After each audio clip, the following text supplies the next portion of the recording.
আসসালামু আলাইকুম বন্ধুরা, আশা করি আল্লাহর রহমতে আপনারা সকলে ভালো আছেন। আমিও ভালো আছি আলহামদুলিল্লাহ। তো আমি ইদানিং আমার যে ভিডিওগুলো আসতেছে সবগুলোই হয়তো গ্রাম প্রকৃতি অথবা মাছ ধরা নিয়ে। আমি যেহেতু বাড়িতে আছি তাই এই ধরনের ভিডিওগুলো বেশি দেওয়া হচ্ছে। আর বিশেষ করে আমার এই ধরনের শোল ভিডিওগুলো মাছ। বানানো হলো যে ভাইরা গ্রামে ছিল এখন প্রবাসী অথবা শহরে আছে, তারা এগুলো দেখলে আশা করা যায় ভালো ফিল করবে, এই জন্য দেওয়া। তো আজকে আমরা ধরবে একদম কি ছোট একটা ডোবা, আমরা এলাম না জানো। বেশিরভাগ নলফো, এখানে আমার এক ভাই দেখছে কিছু মাছ আছে। উনি চিন্তা করলো এটা সেচ দিবে, তো আমরা দেখি হ্যাঁ, উনি সেচ দিতেছে। কি আমি কি কি পরিমাণে ধরবো না। মাছ এখানে পাওয়া যায় তো আপনাদেরকেও দেখাবো, আপনারা সাথেই থাকুন। মাটি তোলা আছে কয়টা কয়টা দুই সিরিয়া আছে। হয়েছে কিন্তু বান্ধব গেছে।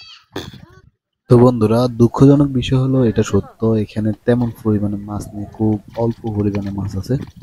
উনি যে হিসাবে দেখছিল এখানে মাছ আছে ওইভাবে নাই। তারপর চেষ্টা চালাচ্ছে, দেখা যাক কতগুলা পায়।